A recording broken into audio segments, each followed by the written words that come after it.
지금은 아는 것이 힘이다. 시간입니다.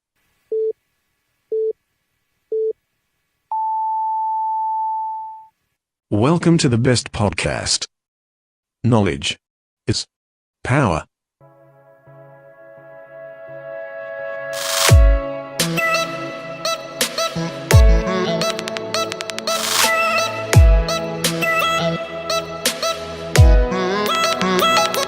프로그램이나 프로그램에서 다루는 인물들이나 점점 존재감이 희미해져가고 있긴 하지만 그래도 우리가 사는 지역이 보다 나은 공동체가 될 수 있도록 하기 위해서는 우리 지역 정치인들에 대해 우리가 잘 알고 또 잘 뽑아야 할 것 같습니다. 전국 팟캐스트 사상 최초 그리고 유일하게 그리고 꿋꿋하게 다루고 있는 지역 정치인 해부 프로그램 폴리티션 어느 팀에 오신 걸 환영합니다.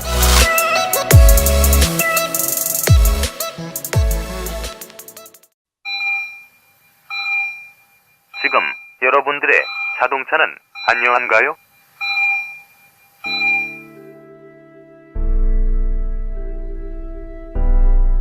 자동차는 편리한 교통수단이기 전에 나와 내 가족의 소중한 생명을 지켜주는 또 하나의 나입니다.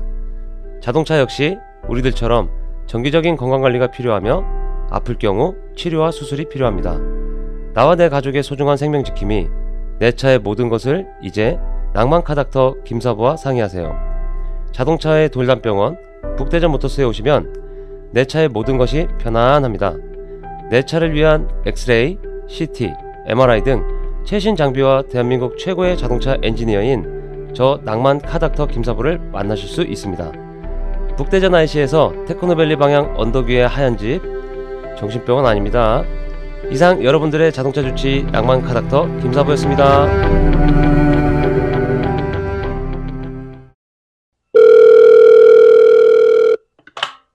저 혹시 오늘 저녁 약속 있으세요? 어디로 가실 건데요? 뭐 드실 건데요? 아직 뭐 정하셨다면 대전 서구 탐방동에 있는 수호 참치로 오세요. 수호 참치는 합리적인 가격에 정말 고급진 참치 부위만 엄선해서 손님들께 대접해 드립니다. 일식, 한식, 중식, 그리고 그 어렵다는 복요리 조리사 자격증 갖춘 참치 인생 20년 저 문수호만 믿고 와주세요. 팟캐스트 듣고 오셨다고 하시면 특별 서비스도 드리겠습니다. 와주시는 손님분들 감동하실 때까지 참치로 배 터질 때까지 정성껏 모시겠습니다. 대전 서구 탐방동 먹적골목에 있는 수호 참치 예약 문의 042-485-1311 이상 남길 만큼만 남기고 모조리 퍼주겠다는 신념으로 똘똘 뭉친 수호 참치 사장 문수호였습니다. 고맙습니다.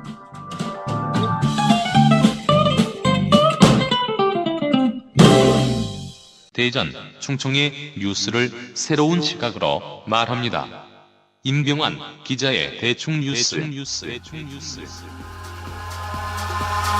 Eyes in the sky, gazing far into the night. I raise my 매주 월요일, 수요일, 금요일 오전 7시 중도일보 임병헌 기자가 대전, 충청의 뉴스를 뻔하지 않은 시각으로 깊이 있으면서도 재미있게 전해드립니다.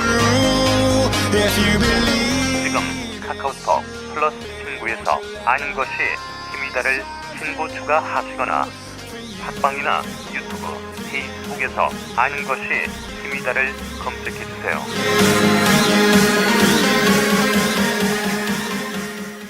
오늘도 역시 두 분만 나오셨습니다. 국민의당 한현안 홍보국장께서는 지난번에는 뭐 당 행사 이런 얘기를 하셨더니 이번에는 가족 여행 중이라고 이런 연락을 하셨습니다. 패널을 한번 교체를 해봐야 되지 않을까 그런 진지한 고민을 좀 해보고요. 먼저 지역 언론을 통해 바른정당의 대전 중구청장 후보로 거론되고 있는 바른정당 대전시당 김태영 부위원장입니다. 부위원장님 안녕하세요. 예, 안녕하세요. 진짜 나가는 거 맞아요? 아니 뭐 출마를 고사하고 지금 뭐 당이 좀 혼란스러워서 좀 고민이 많습니다. 바른정당은 뭐 연말까지 이렇게 쪼개진다 이런 얘기도 많은 것 같아요. 뭐 그 자유한국당 일부 복당하고 남은 분들은 뭐 진정한 보수, 뭐 개혁 보수 이런 얘기하는 것 같은데. 이리 가도 죽고 저리 가도 죽고 그냥 존심이나 지키면서 죽었으면 좋겠습니다. 본인은 복당은 하세요? 아예 자유한국당은 절대 복당. 아 진짜? 네, 알겠습니다. 그리고 우리 방송의 꽃입니다. 목소리민. 네, 내년 지방선거에서 정의당 비례대표를 시의원에 도전하겠다고 말씀하고 계시는 정의당 대전시당 남가연 대변인. 예, 승진하였어요. 대변인이십니다. 대변인님 안녕하십니까? 안녕하세요. 남가연입니다. 진짜 그 받는 거 맞아요? 비례대표로? 뭐 열심히 노력해 보고 있는 중입니다. 얼굴에 막 네. 꽃이 폈어. 아, 근데 꽃 이런 얘기 하지 마세요. 그럼 왜 그건 여성 비하 이런 거랑 상관없는 거예요. 아니에요. 그렇게 생각하셔서 그런 거예요.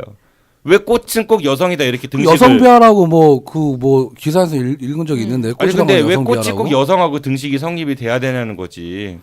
뭐 그렇게 비유들을 하니까 그러면 사과하세요. 앞으로 우리 방송의 꽃은 김태형 부위원장님으로 해주시기 바랍니다. 아 그것도 좋고, 네. 남성 비하야. 우리 방송의 꽃 김태형 부위원장님. 그 정의당 지난번에 그 남가연 그 대변인님께서는 예전에 출마 한번 하셔가지고 3%였나요? 5%였나 저 정확히 기억이 안 나는데 한번 그런 몇 프로 받았어요? 그냥 묻지 마세요. 예, 3%인가 5%인가 그랬던 것 같아요. 근데 이번에 비례 나가시면은 본인의 당선 가능성을 몇 %로 예상하십니까? 지금 어쨌든 선거제도 개혁이 논의되고 있는 시점이어서 네. 뭐라고 그 단정 지을 수는 없지만 예, 열심히 노력하면 되지 않을까 하는 꿈을 가지고 있습니다. 네. 알겠습니다. 뭐 두 분 내년 이맘때쯤이면은 예, 저랑 같이 방송을 하고 계실지 아니면은 그러게. 어쩔지는 모르겠지만은 아니요, 그래도 방송할 수 네. 있어요. 그 하늘 그 보름달 추석 보름달 보면서 소원들은 좀 비셨어요 이번에 연휴 때? 아 연휴 때 글쎄요, 전 그럴 여유가 없었습니다. 배달 다니느라고. 배달은 무슨 제가 그때 그랬잖아요. 김영란 아빠 때문에 타격 클 거라고. 음. 네. 완전 죽었어요.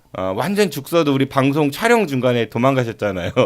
언제? 그때 국민의당 간다고 할 때 거기 뭐 하시는 일 되게 바빠가지고. 아 그때요? 그때는 직원이 사고 쳐서 간 거고 장사가 잘 돼서 간 거예요. 그래도 뭐 여행도 다니시고 그러던데요. 독일 독일 막 이렇게 독일 갔다고. 맥주, 아이 남해 독일 마을 축제인데 갈 데가 못 돼. 아 그 남해에서 아 항이 진짜. 들어옵니다. 네. 남해 그 저기 지자체에서 반성해야 돼요. 왜요? 거기가 인프라 자체가 워낙 도로 폭이 좁고 하다 보니까 그리고 또 연휴가 겹쳐서 거기를 한 번 가려면 2시간, 3시간씩 올라가요. 사람 다 가서 욕을 해요. 가서 그만큼 볼거리, 뭐 먹을거리 이런 게 있으면 좋은데 그렇지도 못하고. 그러니까 욕할 거 하면서 왜 가는지 나는. 나도 처음 가봐서 가본 거지. 속아서. 아, 속았다. 네, 남해 시죠? 남해 군이죠? 남해군이요, 네. 남해군. 정신 차려야 돼. 네, 남해 군민 여러분, 네, 분발하십시오. 그리고 이제 친척분들이나 주변의 친구분들 오랜만에 만나셨을 것 같은데, 그 민심이 어떻던가요? 요즘 정치권 이야기들이? 혹시 뭐 그런 대화들 나눠보셨는지요? 뭐 저희 집안은 변한 게 없습니다.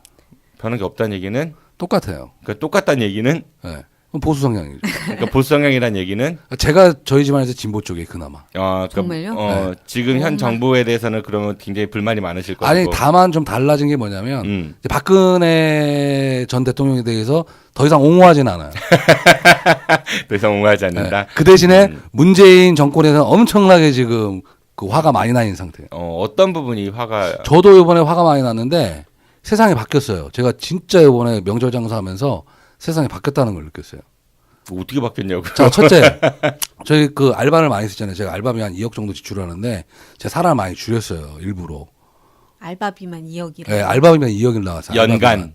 아니지. 한 달에? 아니죠. 명절 2번, 그러니까 연간 따지면 4억 나가죠. 알바비만. 아, 명절쯤 해갖고? 네. 그러니까 추석 때 한 2억 정도로 알바비를 쓴다? 이야. 네. 첫째, 공장에서 일하는 저희가 보통 이제 그 이른바 까대기라고 그러죠. 상하차 하는 거. 이제 힘이 좋아야 되고 그래서 저희가 젊은 남자들을 많이 써요. 네. 젊은 사람들이 오지를 않아요. 저희가 그냥 일당 그냥 10만 원씩 하고 드리는데도 몇 시간 일하시나요? 하루에? 보통 한 10시간 정도? 그럼 시간당 만 원 정도 드리는 거죠. 음. 거기서 뭐 이제 1시간 30분 정도 쉬는 시간이 있고. 얼마나 힘들면 안 가겠어. 그게 아니라 풍토가 바뀌었어요. 네. 예전에는 불과 1년 전만 해도 그게 청년들이 왔거든요. 문재인 정부 안 와. 시절에 제 얘기 끝까지 들어보세요. 나타난 네. 그러시고 더 심각한 문제는 뭐냐면 연장이건 달아주건 해도 안 해. 안 하고 연장 달으면 0.5배 요구하고 여러 가지로 취약적인 게 되게 많아. 그리고 더 큰 문제는 이 젊으신 분들이 우리는 이제 그때 장사잖아요. 연장할 수 있다고 분명히 얘기를 해. 안 해요. 나이 드신 분들은 해줘. 책임감 있게끔 해서. 이 완전히 사고의 개념 자체가 틀려버린 그러니까 거예요. 문재인 정부가 들어오고 나서 사고의 개념이 바뀌어버렸다 이런 말씀이신 거예요? 그런 걸 떠나서 문재인 이제 정부가 막 들어서고 나서 이것저것 사람들이 따지고 본인의 묻고 노동권을 계산이 얼마냐 뭐가 얼마냐 이런 얘기 안 했었거든요. 더 이상 사람 무서워서 장사를 할 수 없을 정도야. 사람이 무서워야 되는 게 맞는 거 아니 아니에요? 근데 2018년도 이제 추석 이후로는 이제 이 장사를 접을까 해요. 그리고 더 큰 문제는 저랑 뭐냐면 같이 방송이나 해요. 농수산물 연간 매출액이 엄청나게 떨어졌어요. 한우, 인삼 뭐 할 거 없이 이게 올바른 방법이 아니란 말이야. 그 농산물 다 어떻게 할 거냐고. 그리고 인삼 가격이 얼마나 떨어진 줄 아세요 이번에? 이게 대따마가 채당 32,000원 하던 게 22,000원, 23,000원까지 떨어졌어. 왜 그러겠냐고. 안 나가니까. 그 농민들만 죽이는 짓이야 이게. 농산물, 농축산물 그 판매량이 떨어졌다라는 거는 제가 최근에 본 기사가 있는데 기사 많아요. 예, 그런데 농민신문 봐도 맨날 나와요. 근데 이제 그 통계를 내매 있어가지고 되게 유동적으로 그러니까 유리한 쪽의 통계를 많이 인용한다고 하더라고요. 아니 그거는 가격만 보면 알아. 그건 우리가 38,000원 하던 게 22,000원, 23,000원 한다는 거는 안 사간다는 의미잖아. 그건 나중에 우리가 따로 한번 다시 얘기해 보도록 하고 정의당이 바라본 추석 민심은 어땠나요? 제 주변에는 김태형 부위원장님하고 다르게 정말 노랑노랑 하신 분들이 많이 보여 계셔가지고 이쪽으로 가도 노랑 저쪽으로 가도 노랑이어가지고 세상이 좀 나아졌대요? 그러면은? 아니요. 그 세상이 나아졌다는 건 아직 그렇게 피부로 체감할 정도. 아니 세상은 분명히 바뀌는데 내년 1월 1일 되면 아마 엄청나게 바뀔 겁니다. 저희 회사도 지금 감원 준비하고 있어요. 어쩔 수가 없어요 상황이. 최저시급 관련한 말씀이신 것 같은데 그것도 나중에 기회 되면 다시 얘기해 보도록 하고 오늘 뭐 시의원들 얘기 안 하고 김태형 부회장님 사업의 어려움 뭐 주제가 이렇게 가고 있는 것 같은데요. 네. 갑자기 얘기가 튀어나와서. 이번 추석에 제가 이렇게 돌아본 바로는 어쨌든 연휴가 좀 길었잖아요. 그래서 다른 때보다는 사람들이 좀 이렇게 많이 여유롭게 어쨌든 연휴들을 보내신 것 같고 오늘 이제 녹음하는 날이 연휴 마지막 날인데 지금 다들 무거운 마음으로 일상으로 돌아갈 준비를 하고 계신 것 같아요. 뭐 가려고 생각해 보니까 해결되지 못한 것들이 너무 많이 있었는데 이게 연휴 때 접어둔 것 같아서 저도 지금 그리고 휴가가 너무 길어서 내수 진장이 완전 실패했어요. 다 외국으로 나서. 남해 갔다 오셨잖아요. 아니에요. 저는 독일 디미나스 3일 날 원래 매출이 제일 많거든요. 명절 세트 장사는 이게 다 죽어버렸어요. 저만 그런 게 다 그래. 유통업체들이 다. 심각한 문제예요, 이게 지금. 그래요. 네. 그 연휴가 최장 열흘까지 갔는데 그거가 이제 정부의 뭐 문제이다 이렇게 보기는 좀 놀자판을 만든 거지. 다른 문제인 것 같고 알겠습니다. 네. 우리 뭐 연휴 끝나고 더 뭐 이 대가는 문재인이 분명히 치를 거야. 두고 봐. 알겠습니다. 우리 오늘 얘기를 이제 들어가도록 하죠. 오늘부터는 대전광역시의 의원들 개개인에 대해서 좀 이야기를 해볼 예정인데요. 전국 최초 유일의 의원들을 해부해보는 방송 아는 것입니다. 각자 한 명의 의원들을 전담 마크에 세당 의원들을 탈탈 털어보도록 하겠습니다. 오늘은 대전광역시 의회 김인식, 김종천 그리고 구미경 의원에 대해서 알아보도록 하겠습니다. 그 세 분 혹시 시의원들 연봉이 얼마인 줄 아세요? 5천, 6천? 그 시위마다 다 틀린 것 같던데. 대전광역시만 얘를 얘기하는 정도 거죠. 되는 거 알고 있는데. 얼마인 줄 아세요 혹시? 5천 얼마였던 것 같아요. 5,724만 원이에요. 6천 가까이 없네. 그 남가은 실장이 만약에 내년에 시의원 되면은 연봉이 확 뛰는 거네. 그런 건가요? 월급으로 환산하니까 477만 원 정도를 받으시더라고요. 그러니까 적은 돈은 아닌 것 같습니다. 뭐 수당 있고 뭐하고 뭐 합치면 뭐 늦게 되겠죠 뭐. 뭐 수당이 어떻게 되는지는 모르겠고 연봉은 그렇다고 하고요. 첫 번째 대상자인 김인식 의원의 마크맨은 김태형 부위원장이시죠. 네, 같은 김씨시네요. 네. 이름이 뭐 참 마음에 드시는 이름이네. 김인식. 우선 한화이글스 옛날 감독님 생각이 많이 납니다. 그렇죠? 네. 이분 참 찾기가 어려웠어요. 동명이인이 하도 많아갖고. 그러니까 이분 뭐 이제 그 전체적으로 보면 꽃밭 참 잘 걸으신 것 같아요. 삼선 하셨고 그리고 시의원 의장도 하셨고. 꽃 얘기 안 하기로 했잖아. 정치계 꽃밭. 뭐 인문고 아정도 뭐 이제 뭐 여몽철 시장 뭐 선거 캠프에서 하다가 이제 여루당에서 비례대표로 그 유명한 어린이집 원장 출신. 이 여성 특히 시의원이나 구의원들 보면 이쪽 출신들이 제가 알기로는 꽤 많습니다. 막 정치 인문계의 어떤 그런 산파 역할을 하는 뭐 참여연대 뭐 이런 데 같아.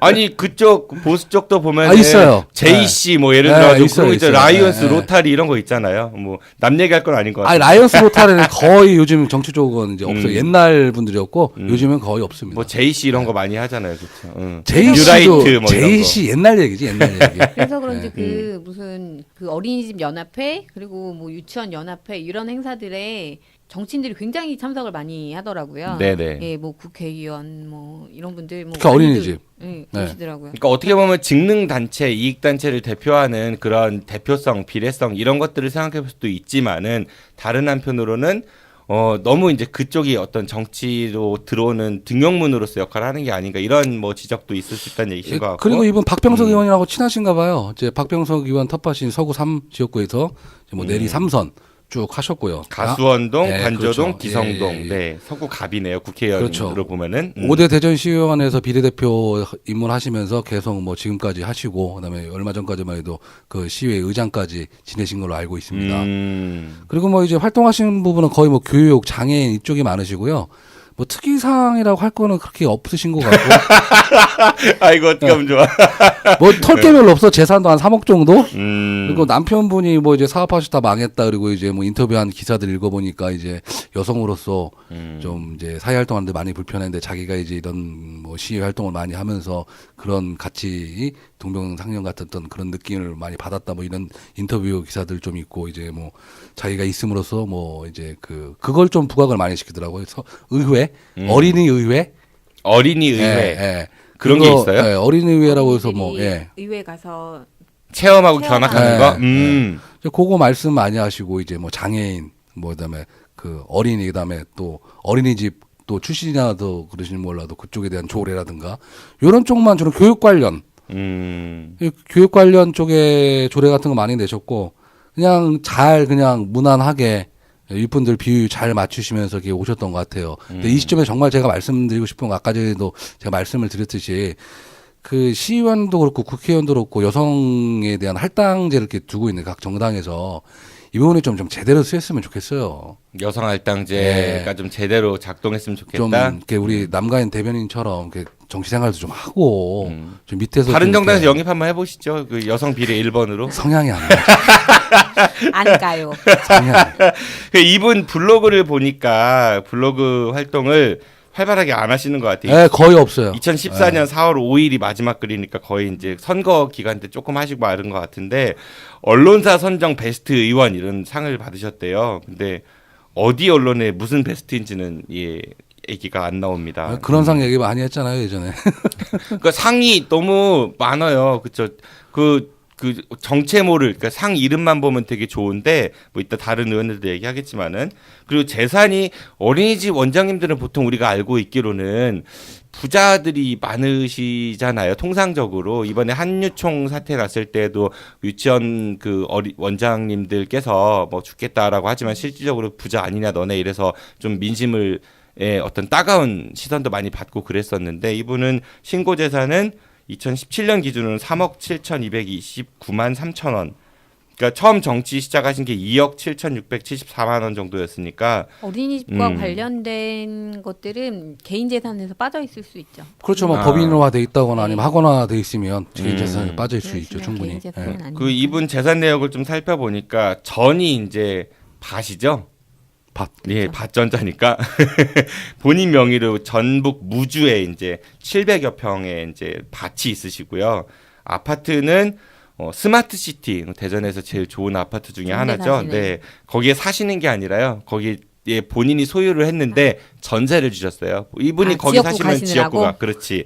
그리고 본인이 거주하는 곳은 관저동 대자연마을 아파트 40평 정도에서 이제 전세로 사십니다. 그러니까 우리가 전에 정치인들 그 서울이 집이냐 대전이 집이냐 이런 얘기 했었잖아요. 뭐 그래서 서울에 주로 살면서 대전은 전세 살고 뭐 이런 지역구에는 전세고 뭐 이런 얘기 했었는데 전세로 이제 살고 계십니다. 근데 그 1억 7,500만 원이라고 해요. 40평. 네. 그리고 자동차는 2006년식 그랜저 XG 2700cc. 예, 옛날 차네요. 10년이 넘었네요. 네. 444만 원 정도의 잔존 가치가 있다고 하고요. 근데 이 전에 이제 저희 김동섭 의원님 한번 출연하셨었거든요. 정 PD 엮인 사람에 자동차 관련 여쭤보니까 본인 장기 렌트 하신다고 하더라고요. 그런 거 빠져 있는데 이분 어떤지 모르겠어요. 그리고 예금이 본인 명의로 1억 2,826만 원 정도, 그리고 배우자 분께서 6,332만 원, 장려 785만 원을 신고하셨습니다. 그리고 채권은 그러니까 누군가에게 사인간 채권, 그러니까 누구 돈을 빌려줬나 봐요. 1,000만 원 신고를 하셨고요. 본인이 진 채무는 5천만 원 전세 보증금. 그러니까 1억 7,500 중에서 5천만 원이 그 대출을 받으신 건가 보네요. 근데 이것도 좀 이해가 안 가는 게 예금은 1억 얼마 있는데 다들 그러셔. 현금을 1억씩 갖고 있기가 참 개인이 힘든데. 아무튼 뭐 그렇다고 합니다. 그리고 그 스마트시티 전세 보증금이 이제 채무로 잡혀 있고요. 어머님은 타인 부양의 이유로, 그리고 장남은 독립생계를 이유로 해서 재산 고지를 거부했다고 합니다. 재산 관련해서는 늘 드릴 말씀이 없어서. 아니 뭐 그 정도면 양호하신 거 아닌가 뭐. 뭐 김희식 의원 마크면 뭐 끝인가요 이제? 글쎄 뭐 이제 이분 뭐 이제 다문화 뭐 이제 뭐 그런 조례 하셔갖고 뭐 그거 좀 기사난 거 있고 그냥 모나지 않게 네. 당에서 이쁨 받으시면서 열심히 선거운동 하시면서 그냥 전형적으로 이렇게 살아오신 것 같아요. 알겠습니다. 그러면은 남관 대변인님 첨언하실 거 없으시죠? 네. 네. 제 진도 나가면 되나요? 네, 알겠습니다. 그럼 두 번째 의원입니다. 김종천 의원에 대해서 우리 남관 대변인님이 마크맨이시니까 이야기해 주시죠. 네, 김종천 의원은 서구 5선 거구에서 당선된 시의원인데요. 서구 5선 거구는 둔산동, 둔산 1, 2, 3동이 대전 포함되어 핵심. 있는 네, 그 선거구입니다. 1968년도에 금산에서 태어나셨고요. 굉장히 젊으시죠. 예. 그래서 지난번 선거에서 최연소 의원으로 만 41세 최연소로 지지난 선거에서 당선이 되시면서 정치를 시작했습니다. 재선 이분도. 예, 재선 의원이시고요. 충남 기계공고 중경공업전문대학. 여기 심신 가수 심신이 중경공전 나왔을 거예요. 네. 이게 지금 찾아보니까 우송대더라고요. 네, 우성정보대. 네. 그랬고 한밭대학 충남대 우성공업대다. 중경공전은 우성정보대가 대전 실전 예전에 아마 그럴 거예요. 우송대라고 나오더라고요. 네, 컴퓨터 쳐봤더니. 네. 네. 충남대 대학원 배재대학교 대학원에서 정치 행정학과 박사과정에 재학 중이십니다. 출세하셨네. 뭐야? 충남 기계공고 공부 잘해야 들어갈 수 있는 학교였어요. 예전에 아시잖아요. 근데 예전에 그때만 해도 저분 다니실 정도면 동아공고가 더 셌죠. 아니죠. 우리 때만 해도 충남 기계공고 나이가 몇이신데. 그 전에는 68년생. 그러니까 그때는 동아공고가 더 셌어요. 그래요? 우리 네. 때는 충남 기계공고가 더 우리 셌잖아요. 때는 충남에 있었는데 그 전에는 동아공고가 더 셌어요. 몇 년생이신데요? 68년생인데 이 양반. 저희가 훨씬 어리죠. 어리죠. 74년생이니까. 아, 훨씬. 네, 60년대생들은 동아공고가 더 셌었어. 아무튼 그래도 그 공고는 공부 잘하는 학생들이 가는 학교였었잖아요. 충기 얘기 나오면 별로 안 좋아해. 왜요? 내가 동산고 나와갖고 별로 이렇게 좀 맞고 다녔던 기억이 좀 있어요. 계속 하시죠. 네. 원스텝 엔터테인먼트 대표이사셨습니다. 원스텝 엔터테인먼트. 좋은 직업 갖고 계셨구만. 엔터테인먼트 뭐하는 회사인지 아세요? 연예기획사 뭐 이런 거, 행사 뭐 이런 거. 예, 연예인 매니지먼트, 뭐 스포츠 에이전트 뭐 이런 거 하는 회사라고 하고요. 아, 그러면 주로 이제 그 시나 구 이런 데서 행사 같은 거 하면은 그런 거 용역다고 이런 회사들일까요? 당에서 활동하시는 그 사람들 좀 제 몇 분 알고 계신 분 중에 있는데 의외로 저런 쪽 계획 하시는 분들 많아요. 행사라든가 뭐 기획, 천마, 기획사 의외로 많아요. 그거 돈 많이 될 것 같은데. 그죠. 지금도 하시는지는 모르겠는데 네. 제가 조사해 본 바에 따르면 강민이라는 연예인이 이 원스텝 엔터테인먼트에 소속되어 있다. 성인 가수 강민. 모르겠어요. 찾아보니까 저도 모르겠더라고요. 잘. 모르겠어요. 아, 연줄만 있으면 책상 하나만 있어도 뭐 돈 되는 회사가 저 회사예요. 우리 셋이 한번 같이 해볼까요, 동업? 제가 사실은 트로트 좀 자신 있는데. 아, 그래요? 네. 다음에 염살롱 출연하셔가지고 한번 노래 한번 해보세요. 초대해 주시면. 네. 그 연예기획사 대표도 하셨고, 네. 그리고? 네.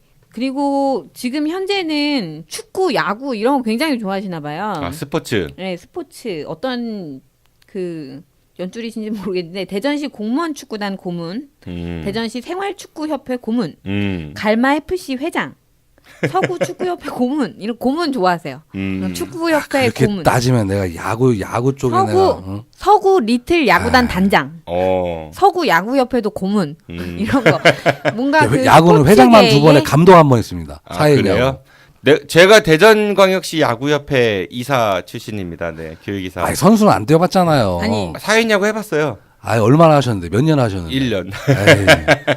나 사인 야구 붐 전에 했었어, 야구를. 진도 나갈게요. 그냥. 네.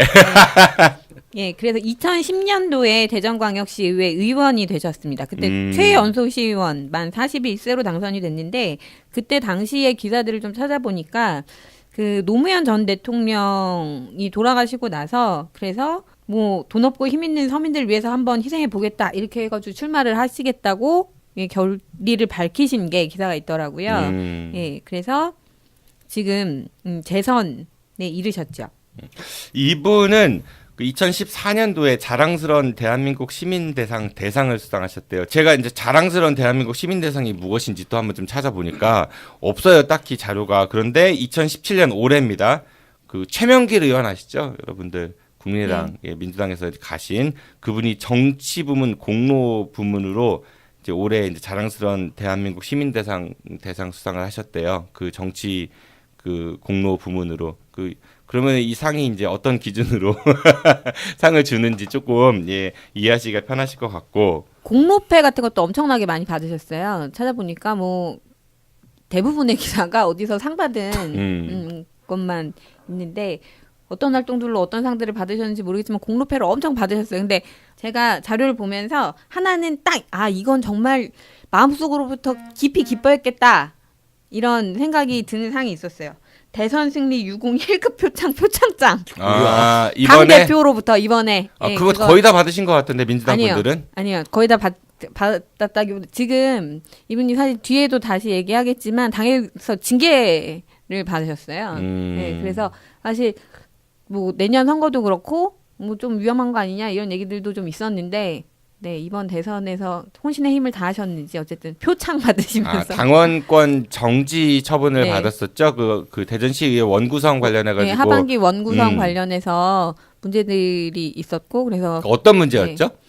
그 이제 좀 뒤에 나오는 얘기인데 이게 그 시의회들이 원을 구성하면서 잡음이 끊이지 않았었습니다. 그래서 5대 때도 그랬었고 6대도 그랬고 그러니까 원구성이라 하면 누가 의장을 맡을 거냐, 누가 부의장을 맡고 누가 어떤 위원회 위원장을 맡을 거냐 그거를 서로 사실 내정을 하는 그게 이제 원구성인 거죠. 네, 보통 의회가 4년의 임기 동안 2번 그러니까 개원할 때 그리고 하반기 이렇게 2년씩 끊어가지고 원을 구성하게 되는데 잡음이 생기지 않았던 적이 사실 별로 없습니다. 그러니까 서로 그 직을 해야겠다라고 이렇게 그렇죠.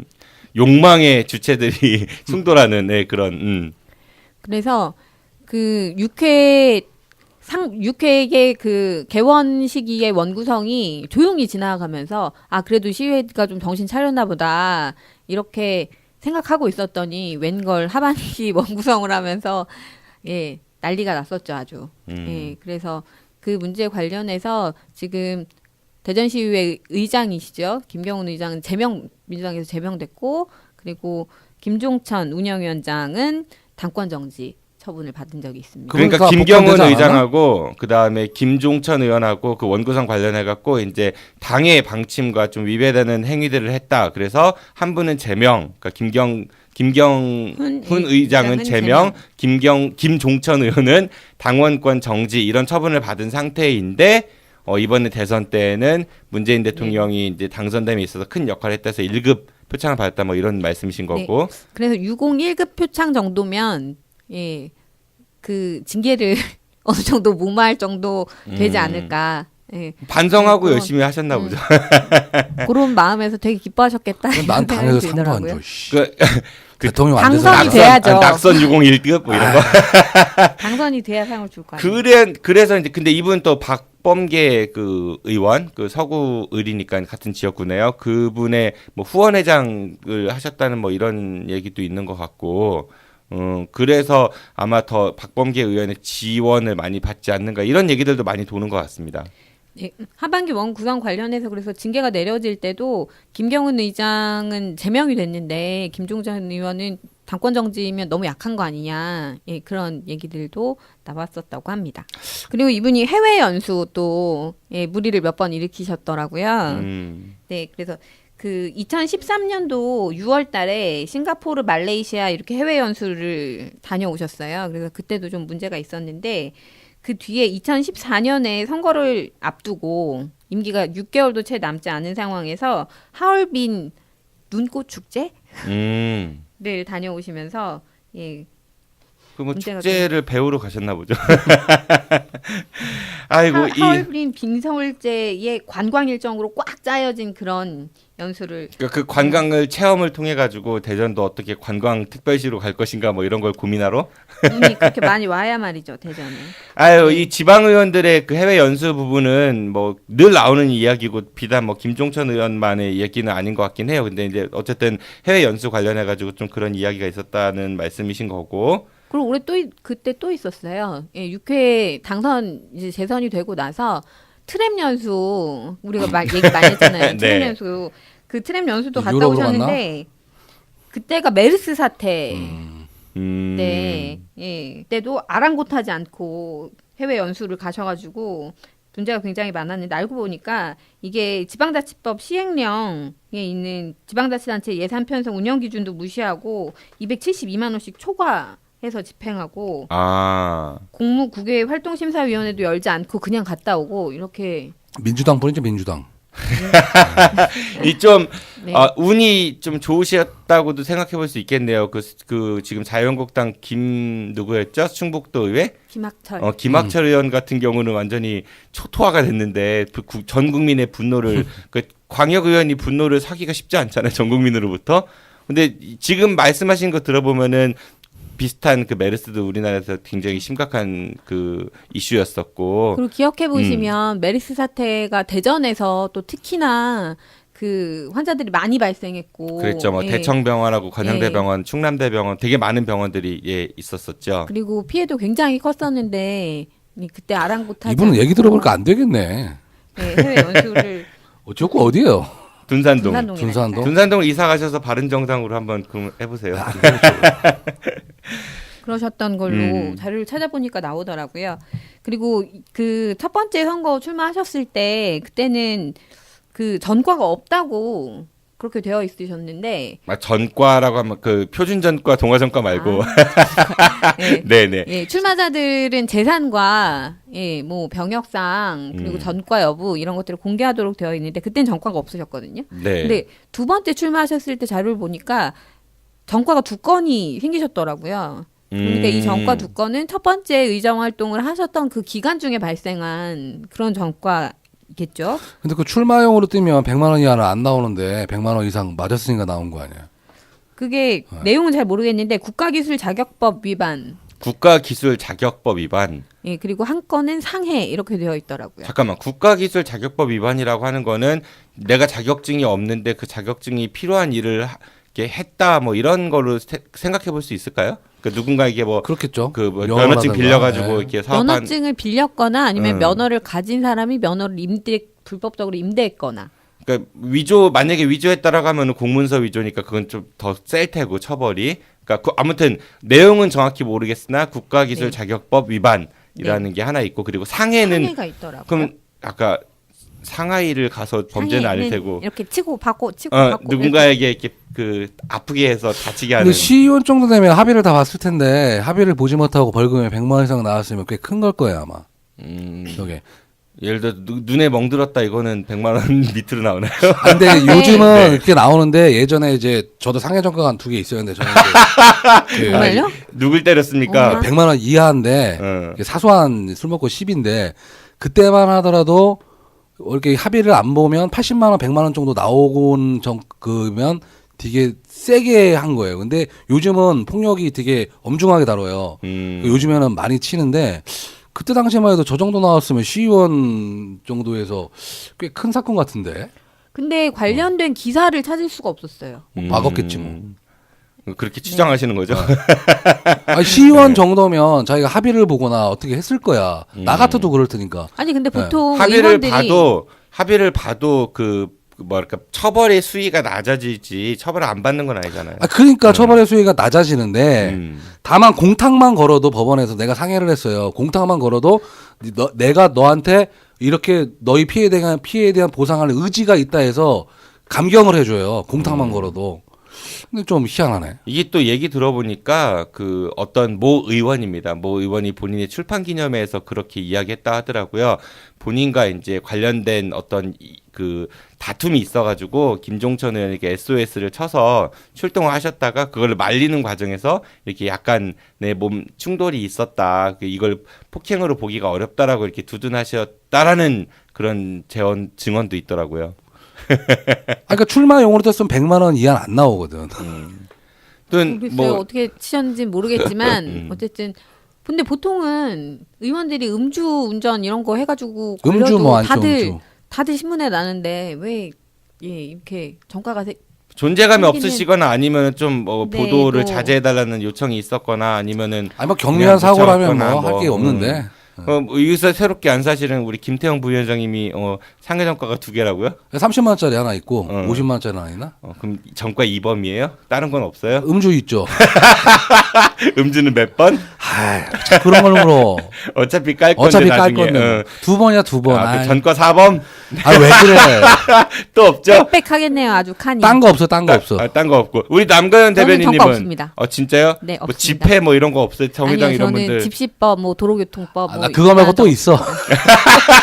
향토 예비국법 위반 있다. 30만 원짜리 벌금 낸 거. 향토 예비군 안 나간 거. 아니 그 신고를 늦게 했다. 그 법이 없어졌는데 옛날에 제대하면 가서 신고를 해야 돼요. 정가 5범. 30만 원 벌금 무는 거예요. 네. 우리 남가연 대변인님은 정가 없음? 네, 저는 정가 없습니다. 네, 그래요. 알겠습니다. 이분은 재산을 보니까요, 이게 2011년도 처음 정치를 하실 때 신고한 금액이 8억 8,157만 원이에요. 그런데 올해 기준으로 신고하신 거는 5억 3,438만 원 정도니까 우리 지역 정치인 중에서 그 재산이 좀 많이 줄은, 비교적 많이 줄은 이런 케이스입니다. 드문 케이스죠.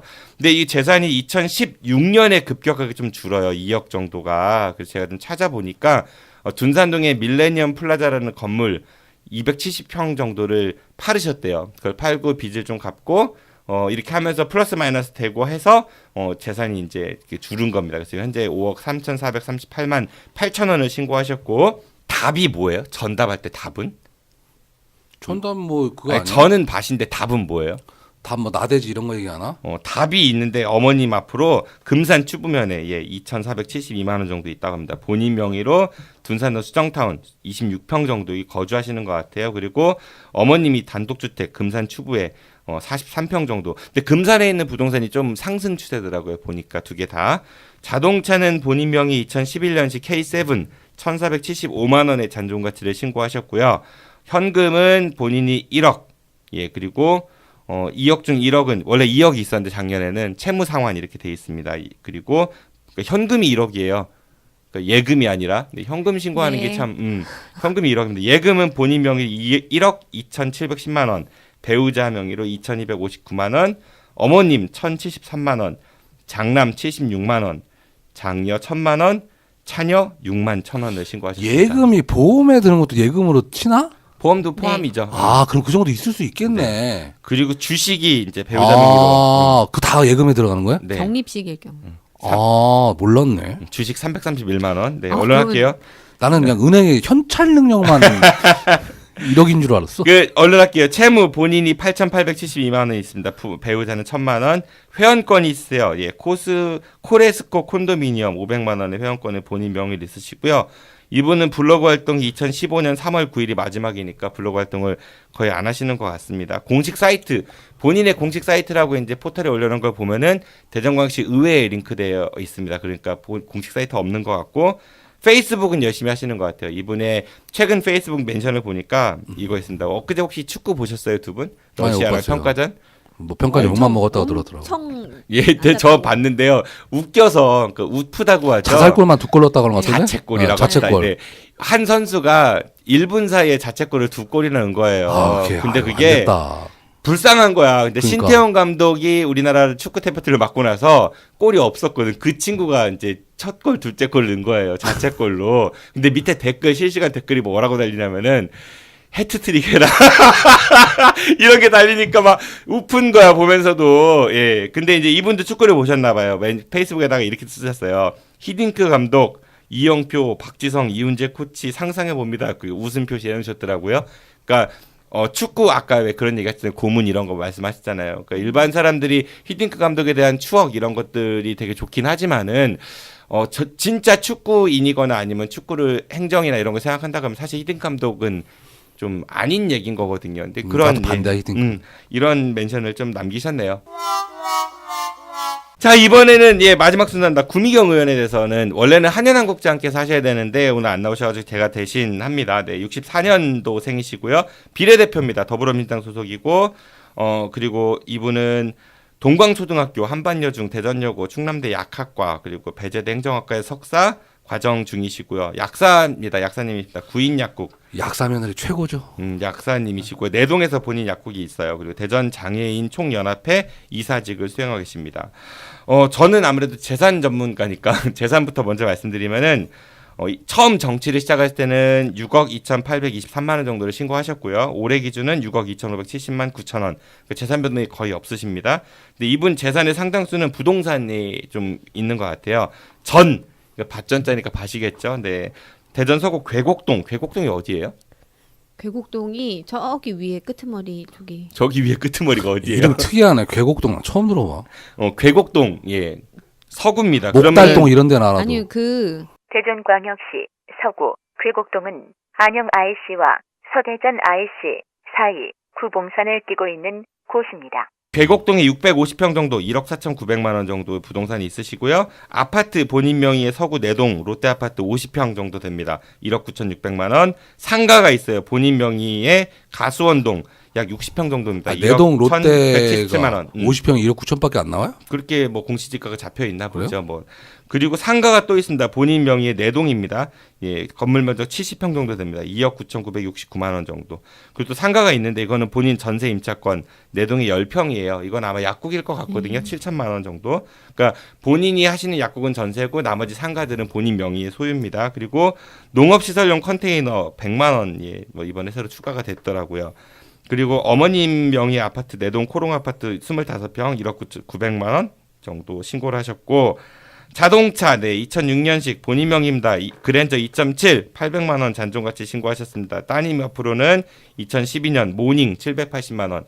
그리고 예금 본인 1억 7,362만 원, 어머님 222만 원, 장녀 245만 원, 차남 653만 원 신고했습니다. 주식은 본인이 524만 원, 장녀 512만 원, 차남 5천 원 정도로 신고하셨습니다. 채무 본인 명의의 4억 5,675만 원 채무가 있으시다고 해요. 그리고 건물 임대 채무가 뭐예요? 근데 건물 임대 채무?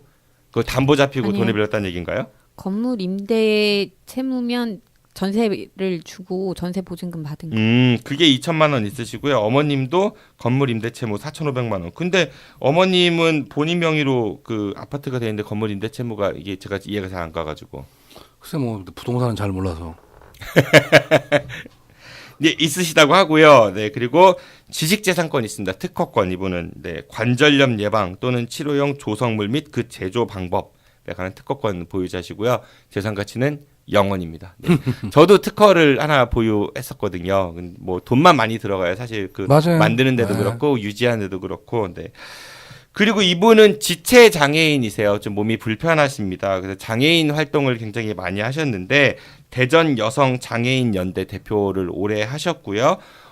대전 장애인 단체 총연합회에서 이제 장애인들의 어떤 권익을 대변하라 이런 식으로 해서 지난번 6.4 지방선거 때 비례대표를 이제 추천을 했습니다. 새누리당 쪽으로는 황경화 대전 척수장애인협회장을 추천을 했고요.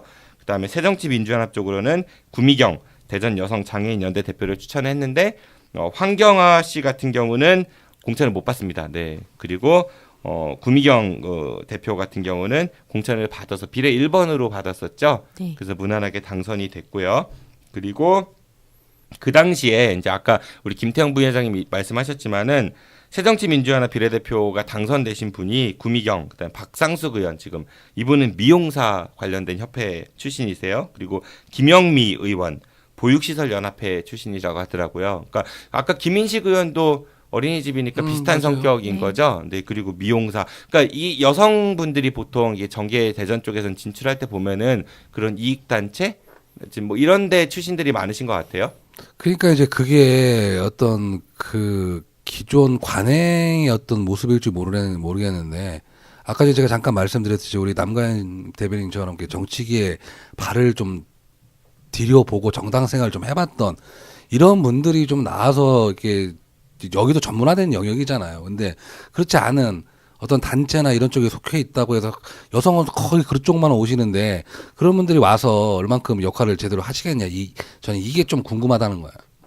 그러니까 그 비례대표가 어떤 전문성을 가지고 그 전문성을 발휘할 수 있는 형태로 의정활동을 좀 해야 될 텐데 그러라고 비례대표 만든 거잖아요. 대부분 이제 뭐 얼마나 표를 만들 수 있느냐 이것만 보고 직능 단체들의 대표들을 영입하는 데에만 좀 기존의 정당들이 좀 힘을 쏟아오지 않았나. 그러니까 쉽게 얘기해가지고 그 조직 지역에서 조직을 다지기 위해서 어떤 그렇죠. 특정 그런 그게 조직이 있는 국한돼 사람들 있어요. 이제 그런 게좀 많이 어린이집, 보인다. 약사협회, 장애인협회 거의 대부분 이게 다 이렇게 이게 뭐랄까 스크럼 짜듯이 거의 한정돼 있거든요. 미용실. 네. 그 보육시설연합회 같은 경우는 어떻게 보면 지금 현재 김인식 의원도 의원이니까 그렇죠. 그쪽 관련된 분이 두 분 계신 거네요. 지금 뭐 자유한국당의 최선 의원인가 그분도 그러시고 시의원 비례표 하신 분. 그래가지고 보육시설이 대전이 얼마나 좋아졌는지는 좀 생각해 볼 문제인 것 같고요. 그 이분은 이제 비례대표니까 내년 선거 때에는 지역구 출마를 선언했습니다. 네, 서구 1 지역구 내동, 가장동, 변동, 괴정동 지역입니다. 그리고 이분 그 의정활동 보니까 가장 본인이 이제 내세우는 것 중에 하나가 특수학교 설립 추진위원회 설치 조례 제정을 해서 2021년에 신탄진 용호 분교에 지적장애 정서행동장애 학생을 위한 특수학교 개교에 이제 그거를 하는데 물꼬를 텄다. 뭐 이런 이야기가 있고요.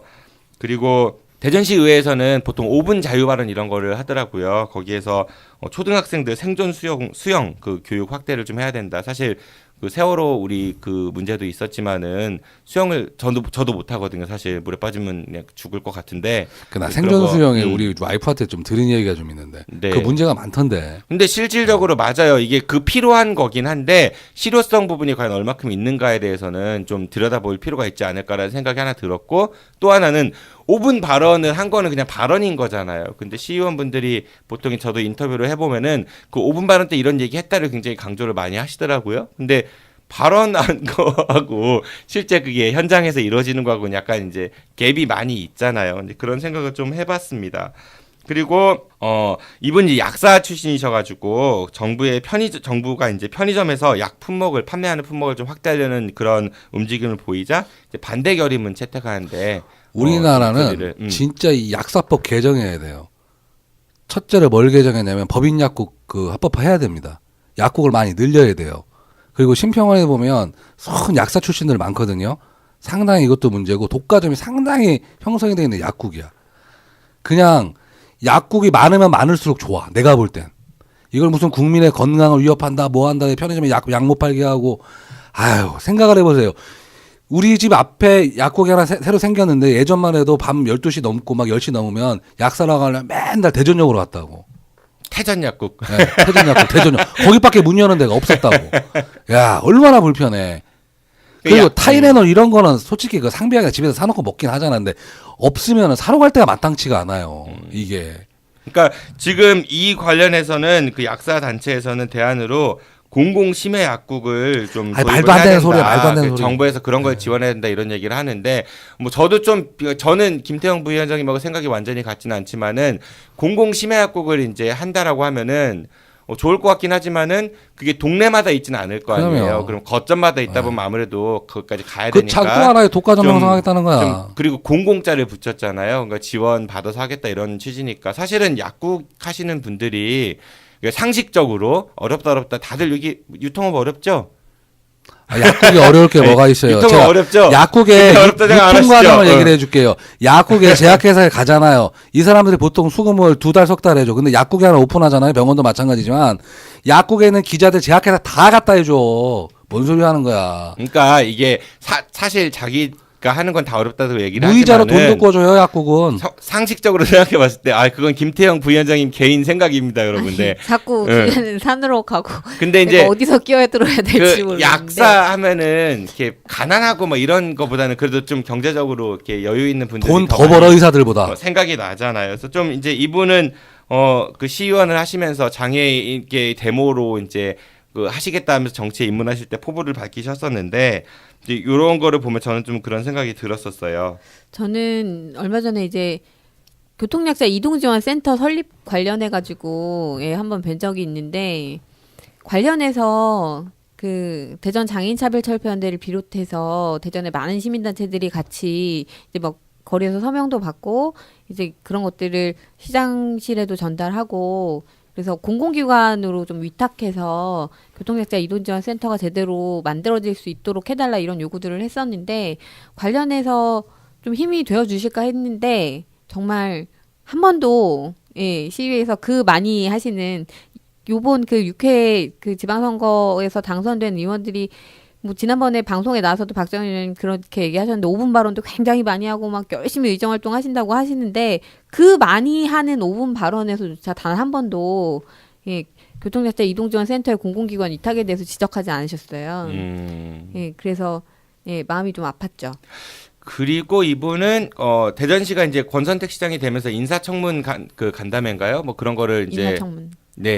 도입을 했었죠. 근데 대전시설관리공단 그 오세훈 이사장 그 인사청문회에서 이분이 집 6채를 보유했었다고 하더라고요. 관련해서 이제 그 질문 약파라 돈 많이 보셨나 봐요. 아니 오세훈 이사장께서 오세훈 이사장. 구미경 의원이 아니라 죄송합니다. 구미경 의원이 그 오세훈 후보자한테 집중 질문 공세를 했대요. 집 6채 보유하게 된 배경이 뭐냐 막 이런 식으로. 그런데 저희가 조금 전에 이제 재산 소개를 해드렸지만 이분도 상가도 좀 많이 있으시고 사실 집 6채 보유한 이유는 돈 벌려고 그런 거 아니겠어요? 부동산이죠 뭐.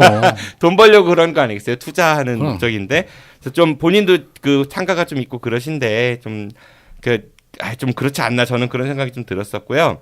2015년 6월 4일에 이분께서는 이제 장애인이시기 때문에 또 그렇겠지만은 보완 대체 의사소통 지원 서비스 발전 방향을 위한 정책 토론회를 이제 주최를 하셨거든요. 근데 거기에서 이제 장애인들 중에서 의사소통이 좀 그러니까 그 도움이 필요하신 분들을 위한 지원 이런 관련된 겁니다. 그런데 이분이 이제 우리 대전도 그런 걸 많이 해서 제2의 스티븐 호킹이 나올 수 있도록 노력을 해야 된다. 뭐 이런 그 이야기를 하셨어요.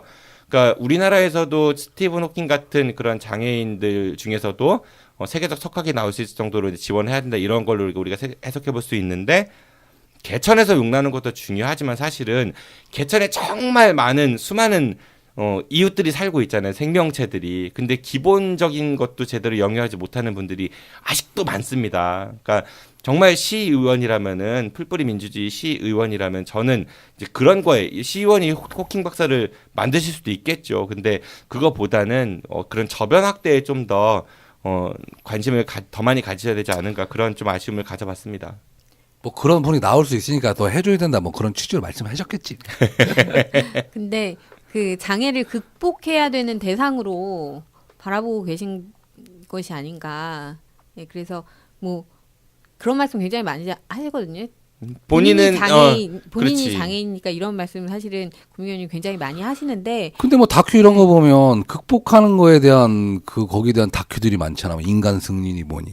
그러니까 그런 시각을 조금 바꿔. 언론이나 뭐 이런 데 다 미화를 그렇게 시키는데. 바꿔야 장애를 뭔가 장애인들이 어렵게 사는 건 장애인들이 네가 열심히 노력하지 않아서 이렇게 장애를 잘 극복해내는 사람들이 있는데라고 책임을 돌리게 되는 결과를 가지고 오게 되는 거죠. 그래서 장애를 극복의 대상으로 보는 것이 아니라 그냥 그 장애 때문에 발생하는 불편함들을 우리 사회가 어떻게 해소하고 함께 살아갈 수 있을 것인가에 대해서 고민하는 데 좀 우리 사회에 초점을 맞춰줘야 되지 않나 하는 생각입니다. 저는 이 시대에서요. 물론 그 맞는 말씀이세요. 맞는 말씀이시고 어떤 그런 시각이나 이런 것들을 변화해야 된다고 보지만 참 장년들 힘듭니다. 청년들. 장애인 못지않게 저는 이 사회 구조 자체가 힘든 사회 구조라고 생각을 해요. 그분들도 좀 신경을 좀 써주셔야 돼 진짜. 알겠습니다. 네. 아니 왜 피디님한테 그걸 신경 써달래요? 아니 우리가 정치를 하시는 분이 직접 신경을 쓰셔야죠. 너무 그러니까 이 사람들은 당연히 잘 살 것이다. 뭐 당연히 뭐 할 것이다. 이것도 어떻게 보면 좀 안 좋은 시각인 것 같아. 그 장년층 유권자들을 위한 그 노력인 것 같고요. 네, 여기서 마무리하고요. 이렇게 전국 최초 그리고 유일하게 시도하고 있는 광역의회 의원 털어보기 그 첫 번째 방송을 마칩니다. 네, 어떠셨습니까? 네, 우리 처음 이제 3명을 놓고 얘기를 했는데. 저는 일단 자료들을 찾으려고 해봤는데 자료가 사실상 많지 않은 맞아요. 시원들. 게 너무 눈에 들어왔어요. 그래서 좀 우리 지역의 기자님들께 좀 다시 한번 우리 지역의 정치를 조금 자세하게 시민들에게 좀 소소한 이야기들도 전해주셨으면 하는 그런 부탁의 말씀을 좀 드리고요. 그리고 제가 그 지방의회 선거 결과들을 이렇게 김종천 의원에 대해서 알아보면서 이렇게 그 5대 6대 이렇게 구성을 좀 보니까 아 정말 우리 지방의회가 너무 정말 그 시민의 뜻과는 다르게 불비례성을 가지고 있구나 구성에서 그런 생각이 좀 들었어요. 그래서 지난번 의회는 정말 자유민주당이 압도적인 다수 의석을 가지고 자유선진당이 압도적인 다수 의석을 가지고 있었고 지금 의회는 더불어민주당이 압도적인 다수의 의석을 그 점하고 있는데 시민들의 그 정당 지지율이나 이런 것들을 살펴보면 시민들의 의사는 그것과 같지 않거든요. 정말 압도적으로 다수까지는 아닌데 의회 모습이 이렇게 되어 있는 것들은 그러니까 결국은 선거구제 개편이나 뭐 이런 것들을 통해 가지고 선거 제도를 좀 수정해서 정의당도 좀 원내에 진출했으면 좋겠다 뭐 이렇게 이해가 되고요. 아니 정의당의 문제가 아니고 예. 정의당도 알겠습니다. 들어가야 되겠지만 어쨌든 시민의 의사를 대변하는 것이 가장 근접한 그 뜻에 근접한 의회로 구성되어야 되지 않나. 근데 보다도 중요한 그 문제는 시의원들에는 관심이 없어. 시민들이. 그러니까 시의원들이 무슨 일을 하는지 어떤 역할을 하는지 자세히 모르고 지금 그런 관심을 불러 일으켜야 정신들을 차리지. 그러니까 우리가 지금 그 첫 번째 시도를 하는 거예요. 굉장히 의미 있는 일을 하는 겁니다. 그렇죠. 네, 아무도 안 하는 거를 하니까. 네, 그 진짜 두 분 말씀하시면 보도 자료 수준 말고는 찾기가 어려워요. 그 의원들 주로 뭐 했다, 칭찬 이런 것들만 많고 그렇죠. 거의 관보 수준. 관보. 그래서 우리 지역의 언론들의 분발이 많이 필요할 것 같다는 생각이 저도 들었습니다. 오늘 두 분 고생 많으셨고요. 다음 방송 때 한현한 국장님이 진짜 돌아와가지고 했으면 좋겠네요. 고맙습니다. 안녕히 가시죠. 고맙습니다. 예, 감사합니다. 다음 시간은 대전광역시의 김경훈, 김경시, 김동섭 의원에 대해 해부해 보도록 하겠습니다. 더 재미있게 한번 만들어 볼 테니까요. 꼭 많이 청취해 주시고요. 그래야 우리가 더 행복하게 잘 살 수 있습니다. 청취율 안 나와도 물러서지 않고 계속 갈 겁니다. 저도 이만 물러가겠습니다. 지금까지 진행의 정진호였습니다. 청취해서 고맙습니다. 안녕히 계십시오. I'll be back.